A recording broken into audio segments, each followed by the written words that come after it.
Joining us today from Vention's C-Suite to talk about the new controller as well as Vention's ecosystem Machine Builder 101 are CEO Etienne Lacroix and CMO Sarah Webster. Thank you both for being here. Thank you, Thank Sharon, you. for having us. So why don't we go ahead and get an overview first of Machine Builder 101 before we talk about this new release? So Machine Builder is the entry software suite that a customer enters when they're designing a machine for the first time with us. Some people start out building something simple like a workstation or a mobile cart, which they can design very specifically to their needs, but they very quickly realize they can add robots and conveyors and other automation systems. And it's a really user-friendly system. You can drag and drop your product into existence, and then you can also program a digital twin and optimize it right on your screen before you ever make an investment. And that's really important for people. So Machine Builder 101 is our first certification course to teach people how to use the system so that they can feel very confident about how they use the system. They understand the controls. And we have a lot of customers who already use the system, and they had been asking us for some way to sort of validate their skill set.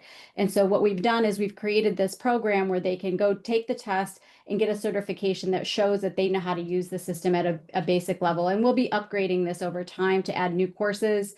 We do offer quite a lot in our system, and it's a way for people to validate their level of knowledge with us. Machine Builder is a very unique piece of cloud software out there, right? Because it enables machine designer and other professional from the field to design machine using Lego bricks, obviously industrial Lego bricks, which a little bit in contrast with the more traditional ways of designing machine, what I call pretty free form or fully bottom up. So as you work with Lego bricks, our users gain significant time, right? You get speed acceleration.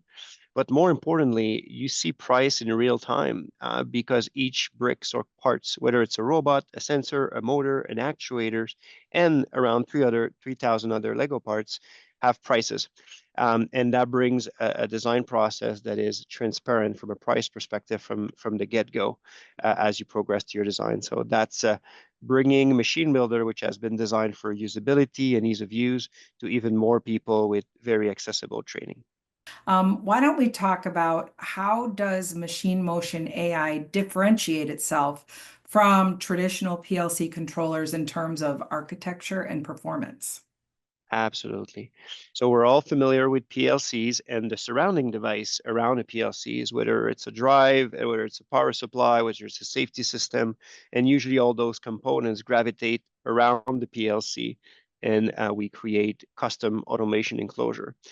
Machine Motion AI is our third generation motion controller that is cabinet free, right? So it replaced the tedious work of creating those great automation enclosure on a bottom-up fashion. Machine Motion AI, this third generation, is a plug-and-play controller that can take over all the device, including in your machine, in a plug-and-play fashion. So whether you need to connect to a robot arm, an actuator, a conveyors, pneumatic system, all of this is done without the need for terminal block or pigtail wire. Means everything is connector based. That means everything is simple. And if you think about the digital experience that Vention provide, it goes up to the point that when you receive your Vention machine, the wiring diagram is also included. So it's a very different approach to machine design and to machine control using that all-inclusive plug-and-play motion controller. Now, going into the specific of machine motion, it's a very different architectures than PLC, for example. So not only it will include the power from the get-go, and in this case, there's multiple configuration. It goes up to 3,000 watts of power, which is substantial. That means you can power up to 30 daisy chainable servo drive, right? So you can think about a very complex assembly line or complex conveyor system where you will need a single machine motion to do the entire orchestration. Not only you will have the compute power to run the program itself, but as its name stated, it has the GPU compute power as well to run AI workload, obviously for the use case of autonomous robotics, and I'm sure we'll talk a little bit more.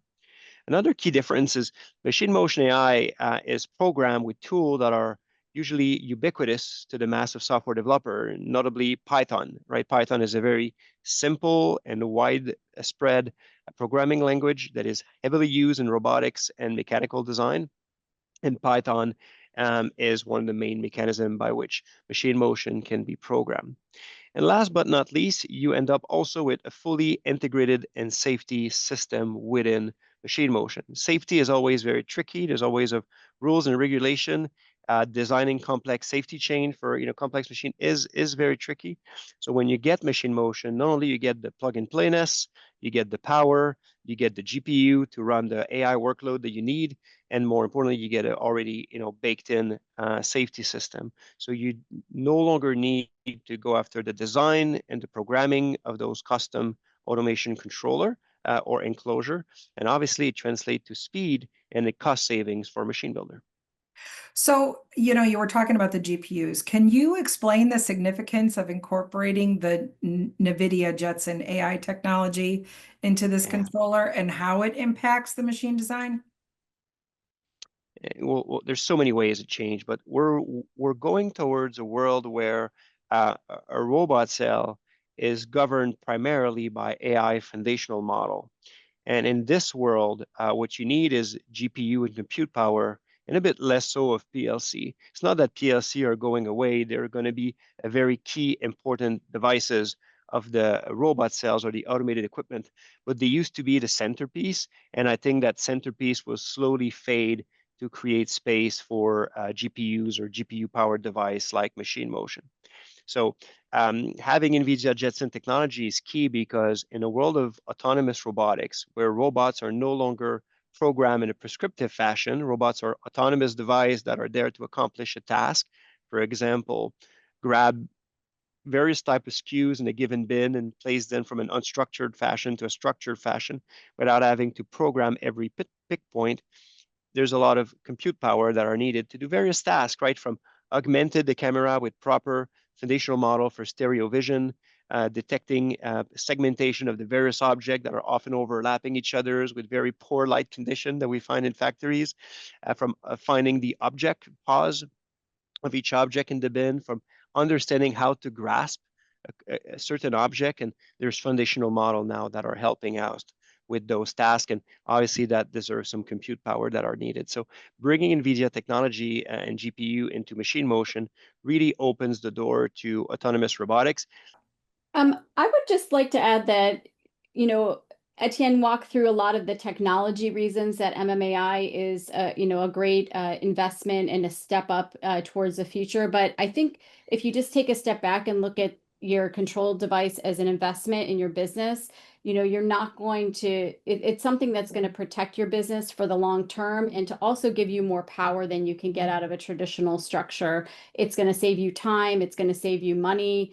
It's going to give you more power, and it's also going to enable things that we don't even know. Like some of this AI content is coming on so quickly and strongly. We don't really know 6 months from now or even a year from now what the industry is going to offer. And so if you want to be able to take advantage of those things, looking at this as a good investment in your future, I think is something that's also worth considering as you embark on a new controller decision.